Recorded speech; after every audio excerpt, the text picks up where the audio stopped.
O Brasil está estarrecido com a violência que está assolando o país.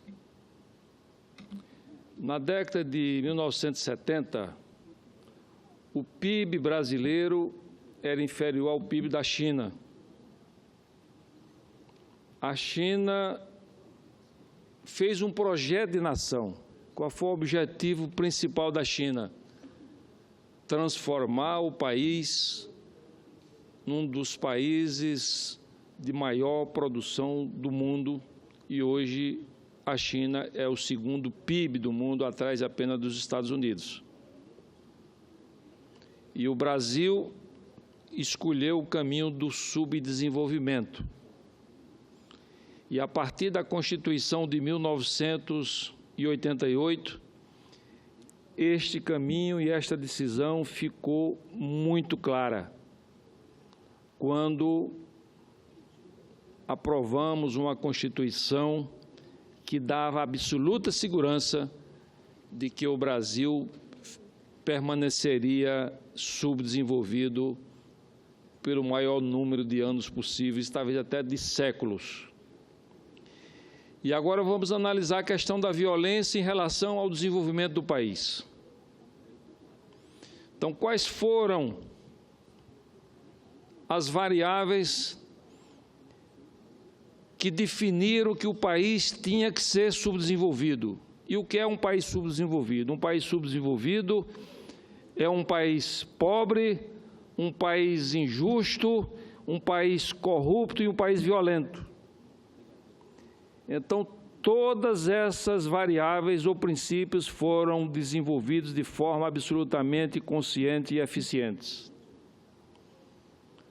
Vamos falar aqui inicialmente, antes da violência, da carga tributária. A carga tributária do nosso país era 25% do PIB quando a Constituição Federal foi aprovada. Então, neste Congresso, eu presenciei aqui aumentos sucessivos da carga tributária do nosso país. E eu perguntava, esses impostos que estão sendo criados aqui com tanta rapidez, eles irão se reverter em benefícios para o povo do Brasil? E não foram revertidos. O contribuinte brasileiro não recebeu a sua compensação. E aí eu fui a me aprofundar por que uma carga tributária tão grande, se os melhores economistas do mundo, os melhores institutos de economia do mundo, as melhores universidades, eles deixam bem claro de que um país, para se desenvolver, o limite da carga tributária é 25%, que era exatamente o que nós tínhamos quando aprovamos a Constituição. E aí eu fui analisar por quê.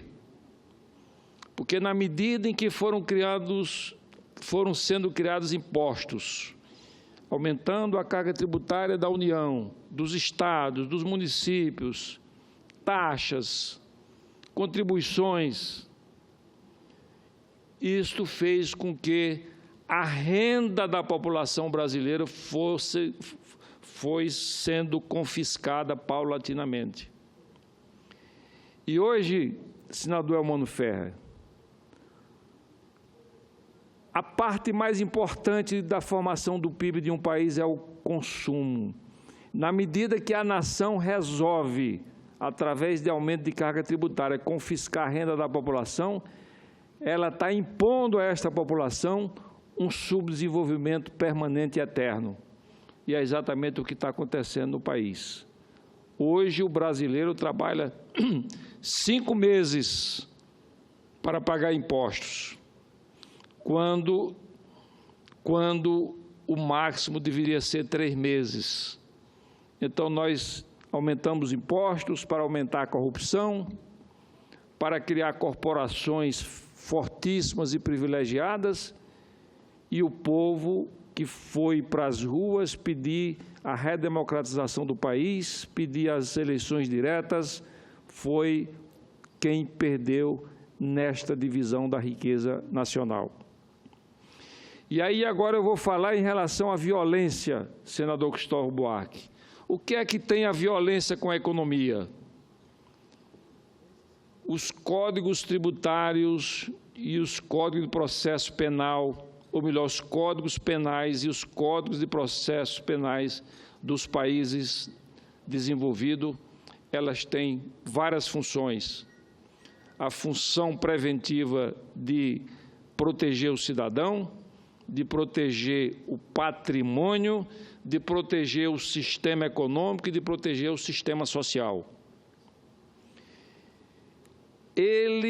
O objetivo principal do Código Penal e do Código de Processo Penal é preventivo, não é punitivo, é preventivo. Da mesma forma que nós temos hoje no mundo a medicina preventiva, nós temos a violência preventiva, que é um Código Penal bem feito, moderno, atualizado, e um Código de Processo Penal para não imobilizar e tirar a eficiência do Poder Judiciário. O Código Penal, como é o nosso antigo superado, nós imobilizamos, nós tiramos a eficiência da polícia. Por mais que você invista na polícia brasileira, por mais que você treine, por mais que você equipe, ela não vai ser eficiente, porque o Código Penal não permite que ela seja. E hoje nós verificamos essa superlotação nas prisões brasileiras, que muitas delas são verdadeiros campos de concentração. Péssimas condições de vida, dando ao apenado uma segunda pena. Ele é penalizado na sua condenação pela justiça e é penalizado a segunda vez nas condições em que ele vai viver numa prisão, a exemplo das nossas prisões brasileiras. Se nós tivéssemos, logo após a Constituição de 1988, aprovado um Código Penal moderno, rigoroso, nós teríamos possivelmente de 40% a 50% da população carcerária que o país tem hoje. Por quê? Porque o Código Penal rigoroso não é para punir o meliante, é para prevenir a violência. Nós verificamos há poucos dias aquele crime no metrô de São Paulo, em que 2 rapazes, de forma violenta, truculenta, perversa, mataram um pai de família que trabalhava ali no pátio do metrô de São Paulo há 20 anos com a sua banquinha de negócios para sustentar a sua família, e eles mataram de forma violenta, truculenta, não é? Desumana. Por quê? Porque antes deles cometer aquele ato, eles pensaram: o que é que vai acontecer conosco? Nós vamos responder o crime e liberdade, e daqui a poucos anos estamos aqui no mesmo local que nós estamos hoje. Se eles pensassem antes que iam pegar uma pena muito longa, a exemplo dos países desenvolvidos, eles possivelmente não teriam cometido aquele crime. E assim são cometidos sistematicamente, diariamente, minuto a minuto nesse país, crimes que poderiam ser evitados se nós tivéssemos um Código Penal preventivo. Eu já dei o exemplo aqui outro dia, na Copa do Mundo do ano de 2002, o Brasil fez as suas primeiras partidas numa cidade coreana, né, que tinha 1 milhão de habitantes. E foi amplamente divulgado no Brasil de que o índice de criminalidade naquela cidade coreana era entre 1 assassinato por ano ou nenhum assassinato por ano, ou 0 assassinatos. Isso foi amplamente divulgado e o Brasil nunca parou um minuto para perguntar por quê, para pesquisar por que tão baixo o índice de criminalidade.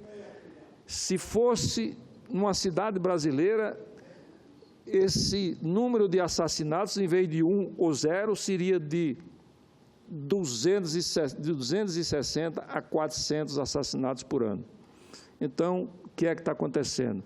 Nós não estamos tomando as medidas preventivas para construir um país mais justo, mais seguro para os nossos filhos e os nossos netos. E esse Código Penal tem sido mantido ano a ano, pelo empatriotismo, pela ganância e pela força de alguns setores que ganham muito dinheiro na economia formal com a violência no país. Aí, o que é que tem a violência, como eu falei, com a economia? Tem tudo a ver com a economia, na medida em que você não dá segurança ao país, também não dá segurança às empresas. Hoje, as empresas industriais brasileiras, senador Cristóvão Buarque, ela gasta de 10% a 15% com custos de segurança em relação às empresas americanas e na base de 20 vezes o que gasta a empresa alemã no custo de segurança. Porque todas as vezes, além de ter que ter um sistema rigoroso de segurança da própria fábrica, da planta industrial, toda vez que vai deslocar um produto de valor agregado, tem que ser com segurança, com escolta, e isso aumenta muito o custo do produto brasileiro, inviabilizando as nossas exportações e deixando de gerar para o país não só divisas, mas milhares e milhares de empregos, porque nós perdemos a capacidade de competição com o mundo no mercado internacional. E aqui vou dar um exemplo muito particular. Nos Estados Unidos, quase 20 estados americanos já adotaram e já aprovaram a lei dos 3 crimes. Então, um indivíduo que rouba um carro uma vez, ele é preso, julgado e paga o crime correspondente ao roubo de um carro. Na segunda vez, ele é preso, condenado e paga a pena correspondente ao roubo de um segundo carro. Mas quando ele rouba o 3º carro, ele pega a pena máxima do país, à exceção de pena de morte. Ou seja, se o país tem pena de morte, ele pega prisão perpétua, porque roubou apenas 3 veículos. Aí nós ficamos estarrecidos quando nós conversamos, quando ouvimos na televisão, algum especialista, ele acha isso uma coisa estarrecedora. Um sujeito roubar 3 carros e pegar prisão perpétua. Veja o que está acontecendo no Brasil. No Brasil são roubados 500 mil veículos por ano. 300 mil veículos, presidente, são desmanchados. Essas peças vão para o mercado clandestino, são vendidos sem pagar impostos municipais, estaduais e federais. Essa quantidade enorme de peças é o suficiente para manter o mercado de reposição de peças no mercado brasileiro. E aí, centenas de fábricas de autopeças no país já fecharam. Centenas, milhares de lojas de autopeças também já fecharam, acabando, destruindo milhões de empregos no nosso país. Milhões de empregos, não só por empregos diretos, mas aqueles empregos também gerados pela arrecadação de impostos dessas fábricas e dessas lojas que gerariam novos empregos e mais recursos para dar uma melhor qualidade de vida ao povo brasileiro. Então, você vê, a partir de um roubo do carro, você destrói um setor econômico do país. Por isso que lá eles têm essa visão de ter um Código Penal que proteja não só a pessoa, não só o patrimônio pessoal, mas também o sistema econômico e o sistema social. O sistema econômico, quando destrói as empresas, e o sistema social, quando tira do país milhões de empregos formais que poderiam existir. Então, é importante alertar o país que o que está acontecendo agora, essas rebeliões, essas milhares, centenas de milhares de apenados que estão nessas prisões sem condições. Nós poderíamos ter hoje 40% ou 50% de presidiários. Se lá atrás, há 20, 25 anos, o Brasil tivesse um projeto de país desenvolvido. Então, nós temos que romper essa barreira, deixar de pensar em manter eternamente o país subdesenvolvido apenas para atender a setores minoritários do país que têm força política, que têm força, que têm influência, que são formadores de opinião. Porque nada melhor, qual é a corporação que seja altamente privilegiada no Brasil, mais do que nos Estados Unidos, na Alemanha ou na Inglaterra? Qual é o interesse que essa corporação tenha que o Brasil se desenvolva? Então, o que nós precisamos é abraçar o povo brasileiro. Esse Congresso Nacional tem que, a partir de agora, ir de encontro às aspirações do povo, deixar de receber as influências que são recebidas diariamente aqui, de corporações, de grupos de pressão, cujos interesses são justos, mas muito mais justos são os interesses da coletividade. Então, é isso que eu gostaria de dizer, que essa violência que está acontecendo agora é resultado do Brasil não ter tomado as devidas providências e modernizado o seu Código Penal e o seu Código do Processo Penal há 20 ou 25 anos.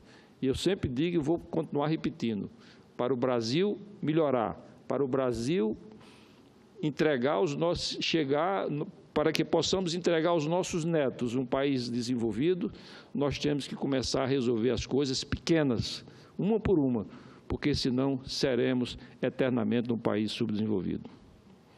Senador Cristóvão. Me permite, senador Raimundo, eu creio que o senhor traz para nós uma proposta de reflexão que permitiria identificar nossos erros. Vou pegar um item e, a partir daí, trabalhar. Quando o senhor disse que os empresários americanos gastam muito menos dinheiro com segurança do que nós, porque construímos um país violento, por não tomarmos as medidas corretas na hora certa de fazer um país pacífico. Mas os empresários estrangeiros também gastam muito mais com o transporte, porque nós não fizemos as estradas com a qualidade que deveriam. Também o sistema de saúde gasta muito mais do que era preciso, porque não fizemos saneamento na hora certa. Também nossas empresas gastam muito mais com advogados do que com engenheiros, porque nós criamos um sistema tão complexo de legislações que é necessário uma quantidade imensa de advogados e contadores só para fazer as coisas não errarem. Os engenheiros fazem as coisas acertarem, advogados e contadores fazem as coisas não errarem. Então, nós fomos tomando medidas que não levavam em conta a prevenção. Nossa gestão, ela é vista, não é pelo que a gente evita de erro, e sim pelo que a gente parece acertar. Vou dar um exemplo, senador Eumano. Só se considera boa gestão a que faz novos hospitais. Não se considera boa gestão as ações de um governante que faz com que não sejam necessários novos leitos de hospital. Eu tenho orgulho de ter sido um governador que fez pouca obra de hospital, mas consegui ter mais leitos sobrando quando eu entrei faltavam, apenas atacando o trânsito, com uma boa política de trânsito que resolveu o problema de politraumatizados, reduziu muito. Com um programa radical de saneamento que fez com que as pessoas não precisassem ir para o hospital porque estavam com dor de barriga, porque não tinham dor de barriga. E com um programa chamado Saúde em Casa, em que as pessoas tinham médico perto de casa. Se alugava uma salinha, um quarto, uma casinha, botava ali um médico, uma enfermeira, uns pequenos equipamentos. E as pessoas que ficavam doentes iam ali. Ou o médico ia na casa, e aí não precisava ir para o hospital. É uma gestão diferente. Nós nos acostumamos da gestão do consertar os erros, e não da gestão de evitar os problemas. Por isso, a situação que nós atravessamos hoje, um país de baixa produtividade, um país de baixa capacidade de poupança, de quase nenhuma inovatividade de novos produtos que a gente coloca no mercado. Nós somos até bons no desenho de sapatos novos, mas sapato é sapato, não é uma coisa, não se inventou uma coisa que não precisa de sapato. Desenhamos mais, mas não somos inventivos como computador novos, com tudo isso. Então, o que o senhor trouxe foi uma provocação de que como devemos mudar a maneira de enfocar o enfrentamento dos problemas brasileiros. Não para consertá-los apenas, mas para evitar que eles surjam. A violência que nós estamos hoje, estamos querendo consertar como? Com mais cadeia. E não com uma sociedade tão pacífica que nem precisa de cadeias, como muitas por aí já existem, em que cadeia é uma exceção. Eu li recentemente, tem um país do norte da Europa fechando cadeias. A gente aqui desesperado na necessidade de construir novas cadeias, porque não tentamos fazer uma sociedade pacífica. Agora, se for olhar tudo isso, senador, o senhor vai achar que lá atrás o problema foi não ter dado educação de qualidade a todas as crianças brasileiras, independente da renda da família e da cidade onde vive. Esse foi o grande erro. Como também não ter colocado saneamento. Mas, sobretudo, o erro da educação frágil, que nós deixamos que terminasse sendo a nossa educação. Frágil e desigual. Dois problemas que ou a gente resolve ou nada vai se consertar como deveria. Mas, para concluir, eu estou falando muito em conserto com S, que é o conserto da técnica da engenharia. Mas, por trás de tudo isso, está a falta de um conserto com C, que é o conserto de estarmos juntos, como uma sociedade harmônica. E essa é a tarefa nossa aqui.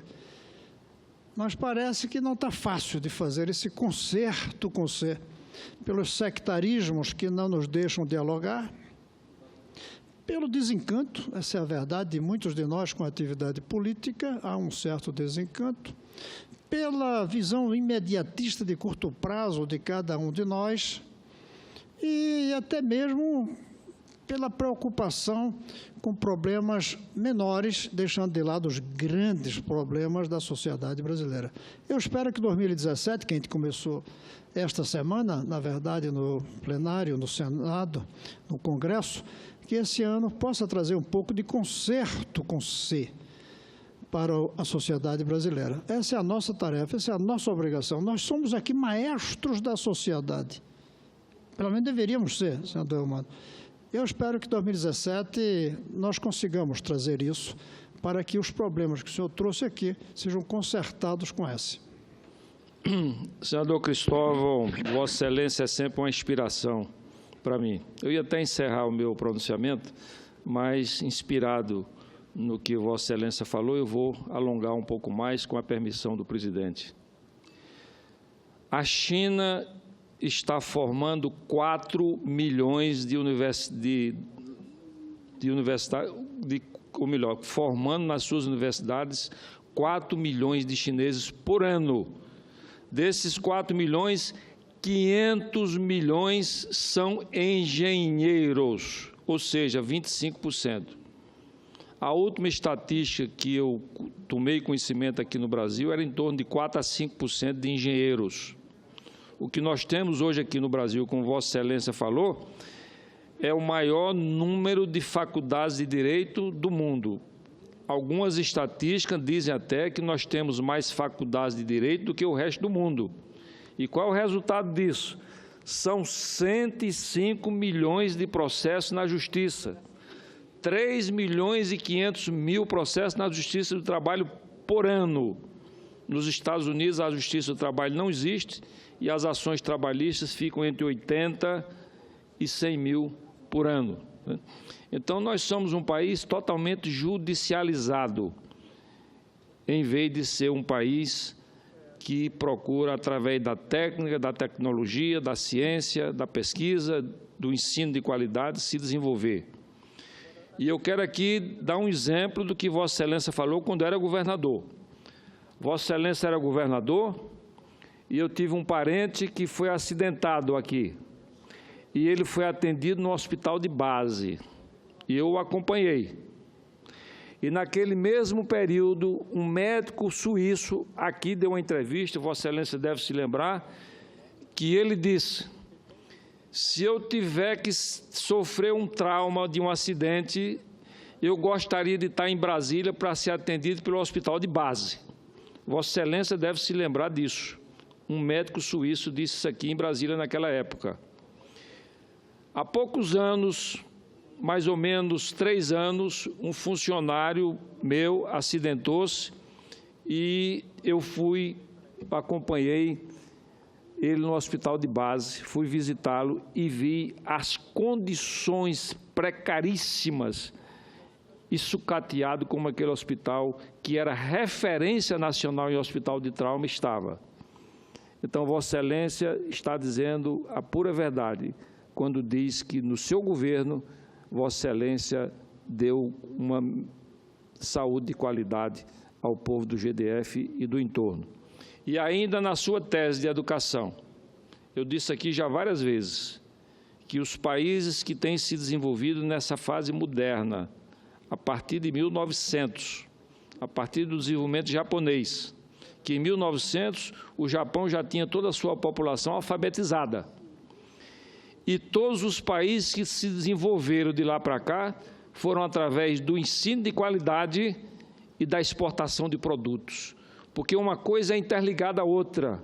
Se o país tem um ensino de qualidade, ele desenvolve uma indústria através da pesquisa, do conhecimento, da tecnologia, né, das patentes, e aí ele tem produtos para exportar com valor agregado.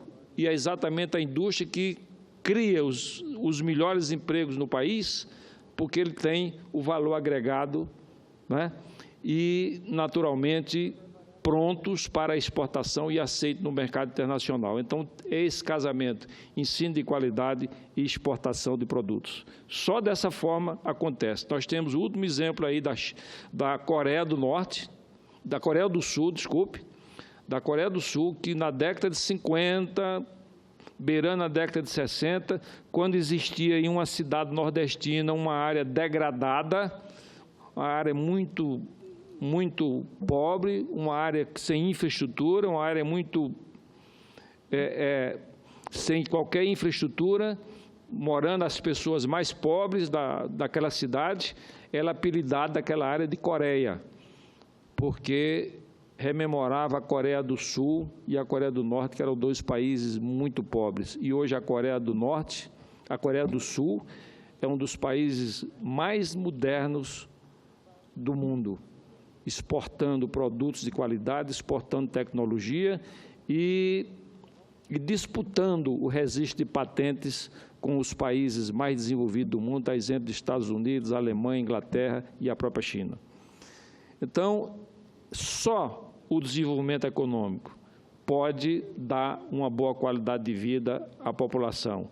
E para que isso aconteça, nós precisamos ter um projeto de nação, o que nós não temos. Hoje nós temos o projeto das pessoas, o projeto das corporações, o projeto dos grupos de influência. E quem paga essa conta é o povo brasileiro. Não está recebendo a compensação pela redemocratização do país. O Estado democrático brasileiro não está sendo justo com a população brasileira.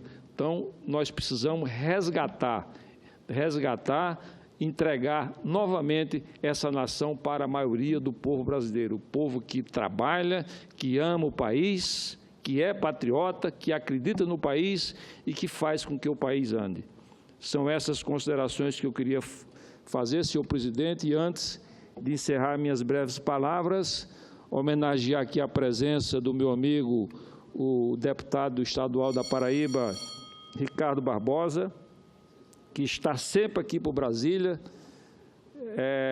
nos ministérios, já é conhecido em todos os ministérios aqui, é um rapaz muito competente, muito preparado intelectualmente, de uma família de pessoas muito preparadas e que está sempre aqui reivindicando, tratando de assuntos de interesse das prefeituras do nosso estado da Paraíba. Parabéns, deputado Ricardo Barbosa, continue esse trabalho e que Deus lhe abençoe.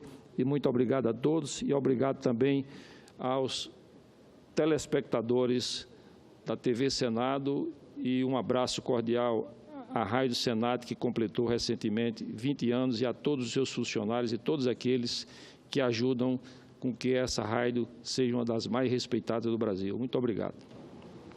Cumprimento o nobre senador pelo tema, pelo discurso, pelo pronunciamento trazendo questões das mais relevantes para o país. Eu me somo às palavras de Vossa Excelência e reconheço que nós vivemos momentos de profundas dificuldades, haja vista o tema tocado por Vossa Excelência com relação à insegurança que predomina e paira sobre todos nessa nação. E, sobretudo, a crise do sistema penitenciário nacional. Hoje estamos com problemas gravíssimos em vários estados da Federação, como Rio de Janeiro, o Espírito Santo, Rio Grande do Sul. Enfim, problemas que retratam a crise do Estado brasileiro. Vossa Excelência se reportou sobre a questão da alta carga tributária que nós temos, mas um dos aspectos importantes é a má distribuição de toda a arrecadação pública com os entes federados, o que fica com a União, com os estados, membros da Federação, do Distrito Federal e os municípios.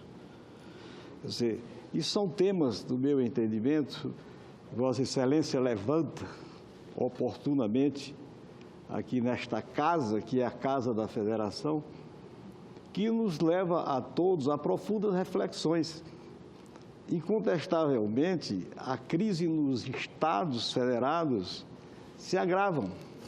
A crise dos municípios nas cidades também. Ou seja, algo tem que ser feito. Há problemas de planejamento. Essa crise, essa bomba de efeito retardado que culminou em várias penitenciárias do Brasil afora, isso já sabíamos. Quer dizer, não há planejamento em nosso país, lamentavelmente, na área da educação, na área do saneamento, enfim, em qualquer área. Daí porque Vossa Excelência, como empresário bem-sucedido, político, que tem uma história, mas economista de profissão, como uma profissão que Vossa Excelência abraçou. Eu creio que são temas dessa natureza, desafios dessa natureza, que esta casa, o Senado Federal, como casa da Federação, é que nós temos que fazer profundas e rápidas reflexões buscando alternativas. O Estado do Espírito Santo está numa situação dramática. As Forças Armadas estão sendo convocadas nesse instante, além da Força Nacional, para todos os estados. Nós estamos, inclusive, desviando as funções constitucionais das Forças Armadas, do Exército, da Marinha, sobretudo. Quer dizer, a impotência dos estados, através de suas forças de segurança, das polícias militares, levam a profundas preocupações, sobretudo quando elas se aquartelam, não saem às ruas e deixam a população à deriva, sob o impacto profundo da violência. Então, eu queria me somar à preocupação de Vossa Excelência, parabenizá-lo e conclamar a todos os senadores para nós nos debruçarmos sobre essas questões rapidamente, buscando ao lado do Executivo, ou dos Executivos, envolve o poder central, o governo federal, além e, sobretudo, os governos estaduais. Há uma perplexidade, há uma desesperança, há um desencanto da nação, do povo, com relação ao Estado que não responde mais aos desejos das aspirações nacionais. Então, Vossa Excelência foi muito feliz no pronunciamento e creio que nós temos que buscar as alternativas, porque cabe a esta Casa, ao Senado da República, uma preocupação maior pelo funcionamento do Estado, sobretudo da Federação, dos Estados Federados, do Distrito Federal, dos municípios que agonizam. Muitos deles estão na UTI. A situação do Rio de Janeiro, sobretudo, e do Espírito Santo, hoje, é preocupante. A Marinha e o Exército está lá, convocado pelo Executivo Estadual, quer dizer, uma situação difícil. Daí porque eu queria me congratular com Vossa Excelência, parabenizá-lo, que nós voltemos a discutir temas dessa profundidade e dessa relevante importância para a nação e para o Estado brasileiro. Muito obrigado, presidente, senador Elmano Ferreira, do nosso querido Estado do Piauí. E aqui quero aproveitar mais uma vez para dar as boas-vindas a Vossa Excelência ao PMDB. Foi uma aquisição de grande qualidade, tanto do ponto de vista político como do ponto de vista pessoal, e, portanto, estamos honrados com a presença de Vossa Excelência no nosso partido, o PMDB. Muito obrigado pelas suas palavras, mas eu vou me alongar mais um pouco, porque o nosso amigo, o senador Armando Monteiro, de Pernambuco, um dos maiores conhecedores do funcionamento do sistema econômico brasileiro, principalmente conhece como ninguém as dificuldades que o país tem para usar o seu potencial econômico, o potencial das suas empresas, E eu passo, portanto, dou uma parte com todo prazer ao senador Armando Monteiro. Meu caro senador Raimundo Lira, eu gostaria de ter assistido todo o pronunciamento de Vossa Excelência, mas tive a oportunidade, lá no gabinete, de poder ouvir alguns fragmentos, eu diria que dão a medida da dimensão, da qualidade do conteúdo da fala de Vossa Excelência. Quando Vossa Excelência, com muita razão, sublinha a sua visão de que o Brasil não tem um projeto. O projeto do Brasil é das pessoas, é das corporações, não há, por assim dizer, uma visão minimamente convergente na sociedade brasileira a respeito de um projeto de país que possa oferecer a perspectiva, a esperança de que esse país, que tem um potencial imenso, que tem uma dotação de recursos fantásticos e que não realizou ainda, nem de longe, o sonho de construirmos uma sociedade mais equilibrada, mais solidária, mais dinâmica, mais inclusiva e mais próspera. Vossa Excelência lembrava, por exemplo, a Coreia do Sul, o fenômeno que foi em 3 décadas, em pouco menos até do que 3 décadas, a Coreia do Sul foi guindada a uma posição extraordinária no Concerto das Nações. Hoje é um país que exporta tecnologia, que tem um sistema educacional que foi a base desse processo de extraordinário desenvolvimento a partir da formação, da qualificação dos seus recursos humanos. É triste constatar que o Brasil, a despeito de todo o nosso potencial, da dimensão da economia brasileira, ainda tenhamos que conviver com mazelas que no cotidiano nos deprimem, como, por exemplo, essa questão da segurança pública, que revela essencialmente uma patologia social, uma sociedade que não se reconhece nos valores mais importantes da fraternidade, da convivência minimamente harmônica. Então, eu quero me congratular, meu caro senador Raimundo Lira, pela maneira lúcida com que Vossa Excelência traz hoje uma palavra para essa casa, valorizando o debate, e eu creio que a partir de pronunciamentos como o seu, e valorizado e enriquecido também pelas palavras do nosso presidente Elmano Ferreira, nós possamos, nessa casa, discutir de forma mais elevada os temas que são verdadeiramente de interesse da sociedade brasileira. Mais uma vez, me congratulo com Vossa Excelência. Muito obrigado, senador. Eu sempre gostei muito de estudar a economia brasileira, fui professor dessa matéria, mas sempre relacionado o Brasil em relação aos outros países, o Brasil em relação à história econômica. Quando o Brasil era império,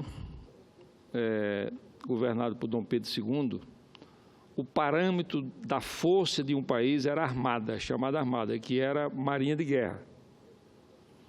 A Inglaterra possuía a maior armada do mundo, os Estados Unidos o segundo e o Brasil a terceira. Então, nesse contexto de simbologia de força, o Brasil era considerada uma grande nação. E aí se falava, os Estados Unidos e o Brasil são as duas potências emergentes. Não se usava esse termo emergente. Isso é uma coisa nova que se criou para disfarçar um pouco de chamar país subdesenvolvido. Aí pega um grupo de países emergentes, mas, na realidade, essa palavra não tem nenhum significado do ponto de vista econômico. É apenas uma simbologia. Aí me lembro bem também que no início do século XX se falava os dois países do futuro é Japão e o Brasil. As coisas foram acontecendo e lá na frente se dizia os dois países do futuro são Brasil e Canadá. O Canadá foi, o Japão foi e o Brasil ficou. Lá para frente começou a se falar num ambiente econômico, de que os dois países do futuro eram o Brasil e a Austrália. A Austrália foi e o Brasil ficou. Né? Recentemente, os dois países do futuro eram o Brasil e a Coreia do Sul. A Coreia do Sul foi e o Brasil ficou. Por quê? Exatamente por aquilo que nós falamos, e Vossa Excelência falou com mais qualidade e com mais clareza do que eu, que o país não tem um projeto de nação. Então, nós temos que ter um projeto de nação, deixar de improvisar. Eu me lembro bem, quando eu era senador aqui, na década de 90, se alguém falasse em reeleição, era uma coisa que não tinha como falar, porque era tido como impatriotismo. Falar em reeleição de prefeito, governador e presidente da República, não se falava nisso, porque sabia que o país não estava preparado para ter reeleição. E eu saí daqui do Senado por uma circunstância, e aí vi ser aprovado um projeto de reeleição elegendo o presidente exercendo o mandato, o governador exercendo o mandato e o prefeito exercendo o mandato. Então, criou-se uma relação de disputa extremamente injusta, como é característica de país subdesenvolvido. O país subdesenvolvido sempre procura, em todas as suas ações e procedimentos, encontrar uma forma de ser injusta. Então, passou a ser uma competição injusta, um candidato competindo contra uma prefeitura, um candidato competindo contra um estado, um candidato competindo contra um país. Não é? E o que foi que aconteceu? Os governadores, por exemplo, se reelegiam. No dia seguinte, primeiro dia do dia 1º de janeiro, era a comemoração, a festa da posse. A partir do segundo dia, o governador já começava a preparar a reeleição. Reuniu os seus secretários, precisamos ter a imprensa do nosso lado, precisamos ter 2/3 da Assembleia Legislativa, precisamos ter todos os prefeitos, precisamos ter todos os vereadores, precisamos ter todos os cabos eleitorais, precisamos ter todas as forças políticas e as empresas de comunicação do nosso lado. E começou a criar secretaria para atender também o número excessivo de partidos e acabou-se aí a qualidade de prestação de serviço dos estados e dos municípios e da União. Então, em vez de evoluir, nós regredimos do ponto de vista político, né?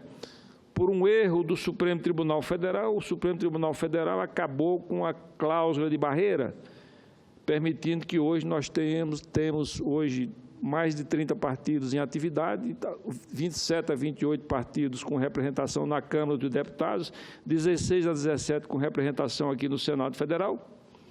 E isso acabou a eficiência da produção legislativa, senador Randolph. Por quê? Porque os projetos mais importantes, eles são aprovados por consenso. Então, você, quando vai fazer um consenso na Câmara dos Deputados, você tem que botar numa mesa 28, 29 líderes. Então, isso acabou com a eficiência do sistema da produção legislativa do Congresso Nacional. E aí depois aprovamos aqui também, o Congresso Nacional aprovou o financiamento de campanha pelas empresas. Aí hoje nós estamos deparando com o maior escândalo de corrupção da história política e econômica do nosso país. Mas nós não falamos na origem disso. Nós não falamos. A origem foi reeleição, que foi criado pelo Congresso Nacional, e contribuição e financiamento de empresa, financiamento de campanha por empresas, por pessoas jurídicas. Então, juntaram-se essas duas variáveis altamente explosivas e elas criaram isso? Não, mas elas foram a base, o incentivo, o instrumento de que o Brasil se tornasse, nos últimos anos, o país mais corrupto, possivelmente, do mundo, mas internamente o maior escândalo de corrupção da história do nosso país, repito, né? E temos agora, como um refresco, essa Operação Lava Jato, que nós aqui do Congresso temos que protegê-la de todos os modos, sem levar em consideração que pode eventualmente haver algum excesso, alguma injustiça, porque isso existe em qualquer sistema que eventualmente seja criado pelo homem, mas o importante é o seu objetivo, o objetivo de limpar o país, de dar uma nova mentalidade, um novo momento, criar uma nova esperança para o povo brasileiro de que o Brasil vai dar certo. Muito obrigado, presidente.